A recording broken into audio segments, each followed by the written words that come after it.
of a president. 1883, and the smoke is clearing in the wake of the Revolutionary War. Over the course of 8 grinding years, General George Washington has led a force of shopkeepers, farmers, and Native American allies to victory over the greatest military power in the world. A new nation has been born, independent and free. The founders must form a national government. In 1787, through months of passionate debate, they create a written constitution. For the country's highest office, they imagine something new in the history of the world. A leader not born to power like a king or queen. A leader who has not seized power through conquest. A leader not separate from the people, but elected by the people, from among the people. We, the people. This is a new idea, an American idea. The idea of a president.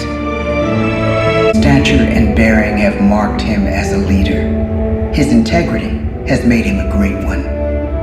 Washington knows that many generals who have led successful revolutions make themselves dictators or kings. Instead, he steps down from power and retires to his home, Mount Vernon. The world takes note, and George Washington becomes the symbol of American ideals.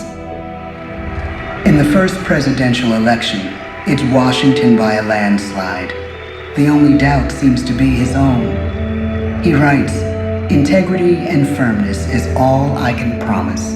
Integrity and firmness is exactly what we need." Everything he does as president will set a model for his successors. His final act may be the most important of all. After 2 terms, with no term limit in the Constitution and amid overwhelming support to stay in office, he steps down once again and hands power back to the people. He wants us to speak, to elect a new president. During the early years of the Republic, we choose leaders as different as Thomas Jefferson, John Adams, and Andrew Jackson. Elections are often bitter. Each president stands at that fiery intersection where personal character meets the challenges of the times. Some call the presidency a glorious burden. Jefferson calls it a splendid misery. We, the people, must choose well. We elect 15 presidents before the course of history brings us to the edge of a crisis like no other. A nation born of freedom still permits slavery. As the country pushes west, will new states be slave or free? The question produces bitter conflict. The issue rocks the election of 1860 and brings Abraham Lincoln onto the national stage. The tall, lanky, some say uncouth candidate from Illinois is a master of words at a time when speeches are printed in full for people to read. A house divided against itself cannot stand, he has said. With Lincoln's election, the House does indeed divide. Civil War. 11 states secede from the Union. The war becomes a defining passage in the American story.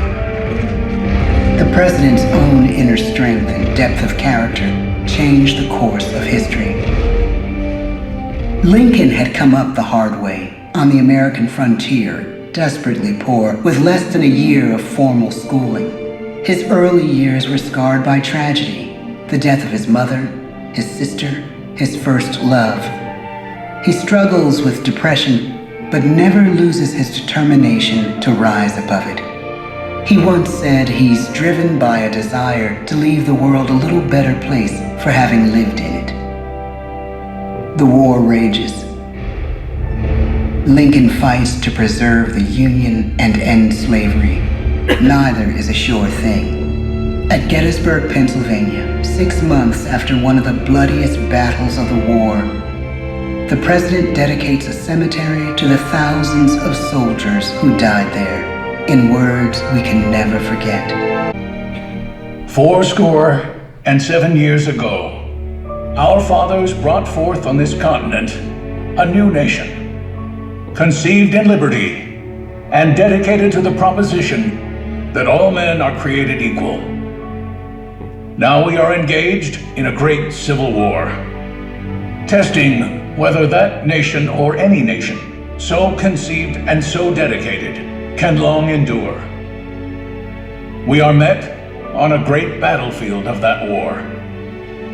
We have come to dedicate a portion of that field as a final resting place for those who here gave their lives, that that nation might live. It is altogether fitting and proper that we should do this. But in a larger sense, we cannot dedicate, we cannot consecrate, we cannot hallow this ground. The brave men, living and dead, who struggled here, have consecrated it far above our poor power to add or detract.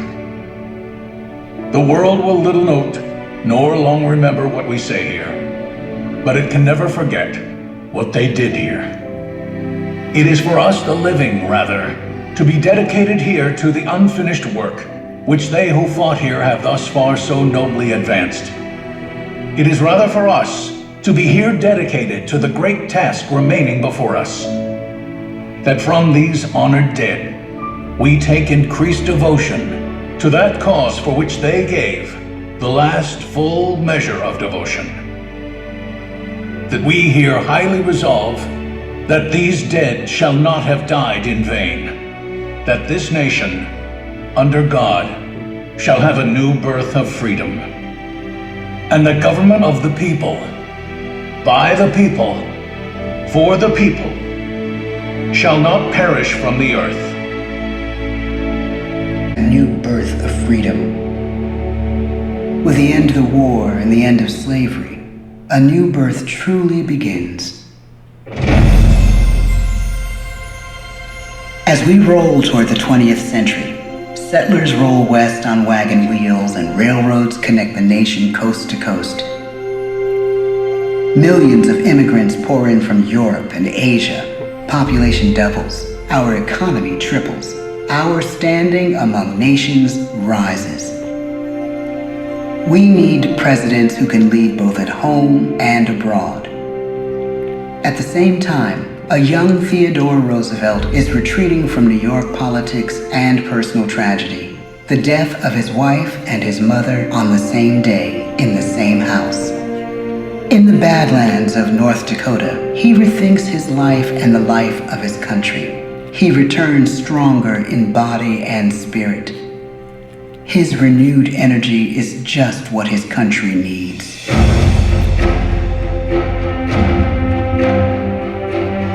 American industry is booming, but social tensions are rising.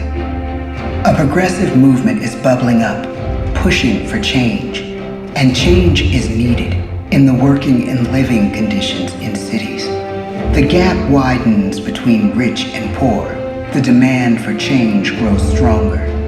Teddy Roosevelt is a knight on a crusade. He speaks with force and vitality in clear terms that make colorful headlines at a time when mass-market newspapers have become the new media. To define his foreign policy, he borrows a phrase from an African proverb: speak softly and carry a big stick.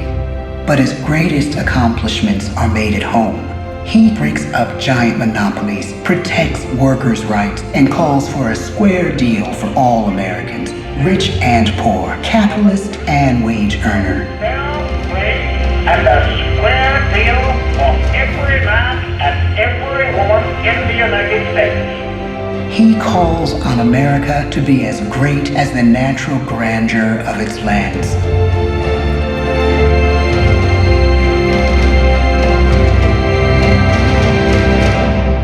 Keep your eyes on the stars and your feet on the ground, he tells us. And we do.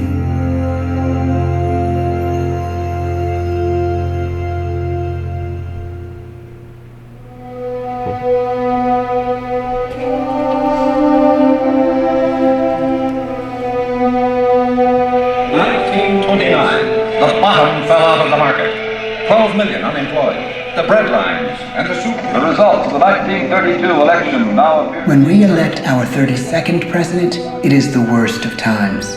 The course of history and the course of one president's life again shape a turning point in our national destiny. Franklin D. Roosevelt, paralyzed by polio, knows how to restore the faith of a people paralyzed by the Great Depression.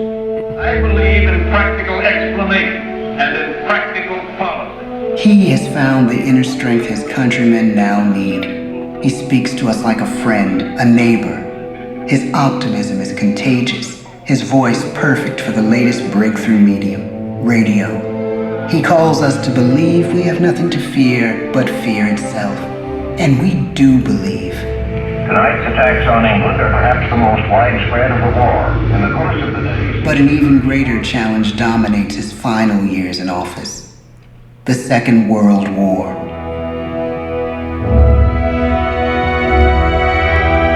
We must be the great arsenal of democracy.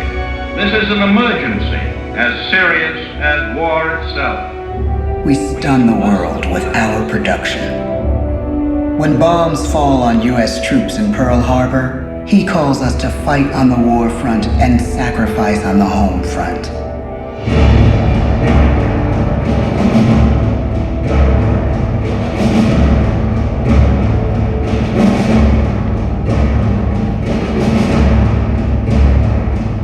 The harder the sacrifice, the more glorious the triumph. So spoke America in the year 1776. So speak Americans today. The world changes. The country changes.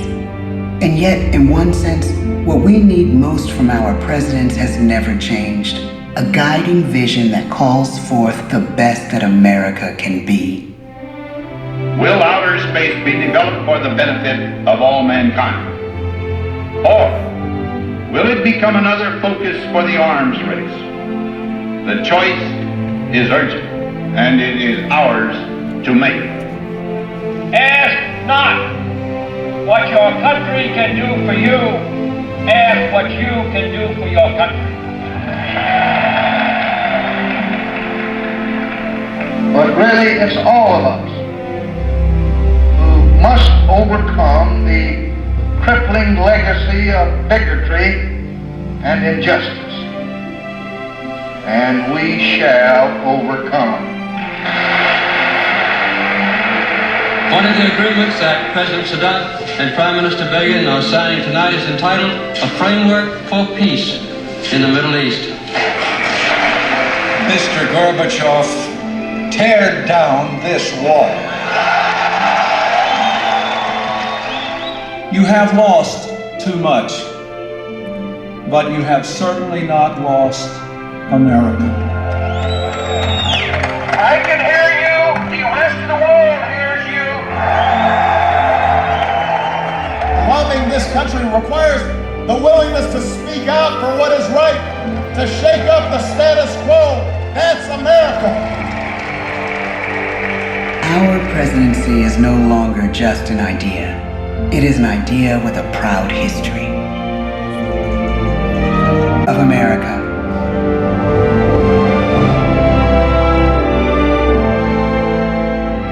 George Washington. John Adams. Thomas Jefferson. James Madison. James Monroe. John Quincy Adams. Andrew Jackson. Martin Van Buren. William Henry Harrison. John Tyler. James K. Polk. Zachary Taylor. Millard Fillmore. Franklin Pierce. James Buchanan. Abraham Lincoln. Andrew Johnson, Ulysses S. Grant, Rutherford B. Hayes, James A. Garfield, Chester A. Arthur, Grover Cleveland, Benjamin Harrison, William McKinley, Theodore Roosevelt, William Howard Taft, Woodrow Wilson, Warren G. Harding, Calvin Coolidge, Herbert Hoover, Franklin D. Roosevelt, Harry S. Truman, Dwight D. Eisenhower, John F. Kennedy, Lyndon B. Johnson, Richard M. Nixon, Gerald R. Ford, Jimmy Carter, Ronald Reagan, George Bush, Bill Clinton, George W. Bush, Barack Obama, Donald Trump,